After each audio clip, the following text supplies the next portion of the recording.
एक तरफ बिहार चुनाव को लेकर विपक्षी महागठबंधन में खींचतान जारी है, तो वहीं दूसरी तरफ राहुल गांधी के अपने ही उनकी लुटिया डुबोने में लगे हुए हैं। ऐसा हम नहीं कह रहे, ऐसा खुद कांग्रेस के वरिष्ठ नेताओं ने आरोप लगाया है। बिहार में इन दिनों सभी पार्टियां बिजली की चकाचौंध वाली हॉट सीट के लिए एड़ी चोटी का जोर लगा रही हैं। उस हॉट सीट पर बैठने के लिए सभी राजनीतिक दल कोई कसर नहीं छोड़ रहे हैं। इन सब के बीच कांग्रेस ने 19 अक्टूबर को अपने 6 उम्मीदवारों की चौथी लिस्ट जारी कर दी। अगर देखा जाए तो कांग्रेस ने 60 सीटों पर अपने उम्मीदवार उतारे हैं, लेकिन टिकट बंटवारे को लेकर पार्टी में घमासान छिड़ा हुआ है। कांग्रेस के वरिष्ठ नेताओं ने बागी रुख अख्तियार कर लिया है और टिकट बेचने तक के आरोप लगा दिए हैं। दरअसल राहुल गांधी ने बिहार में कांग्रेस की नींव दोबारा मजबूत करने के लिए अपने करीबी नेताओं को लगाया था। कृष्णा अल्लवरू को बिहार का प्रभारी तो राजेश राम को प्रदेश अध्यक्ष बनाया था। साथ ही शहनवाज आलम और देवेंद्र यादव को सह प्रभारी नियुक्त किया था। राहुल के यही सिपह सालार अब सियासी कटघरे में खड़े नजर आ रहे हैं।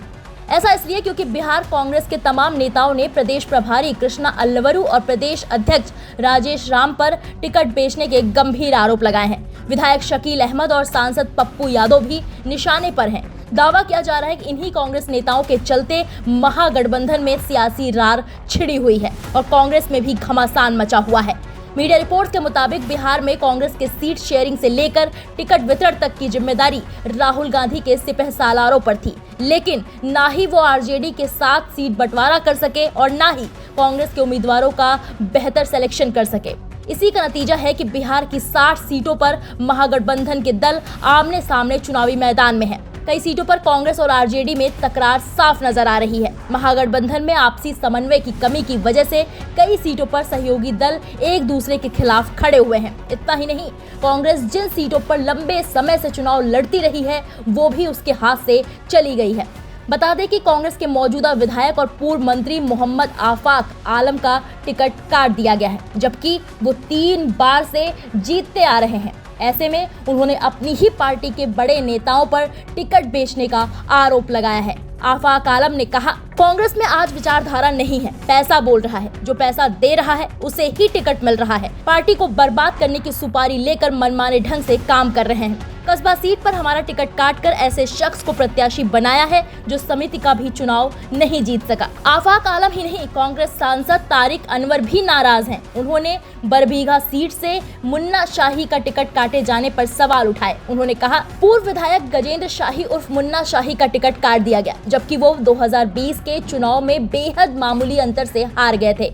मुन्ना शाही मात्र 113 वोट से हारे नहीं बल्कि हराए गए थे। ऐसे व्यक्ति को टिकट न देना अन्याय है।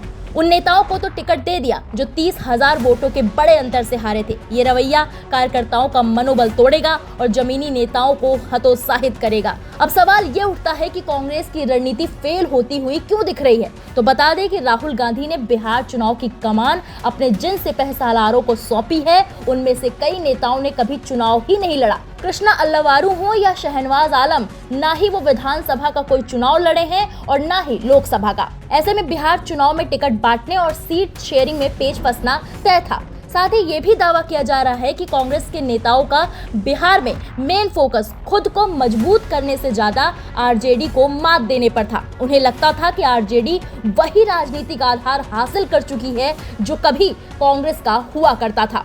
इसी वजह से कांग्रेस तेजस्वी यादव को महागठबंधन का मुख्यमंत्री पद का चेहरा बनाने को लेकर राजी नहीं हुई। अब इसका असर पार्टी पर साफ देखा जा रहा है, क्योंकि इस निर्णय का खामियाजा कांग्रेस को सीट बंटवारे और टिकट वितरण में भी भुगतना पड़ रहा है। फिलहाल कांग्रेस के सिपह सालारों पर जो आरोप लग रहे हैं उस पर आपकी क्या राय है, हमें कमेंट बॉक्स में जाकर जरूर बताएं।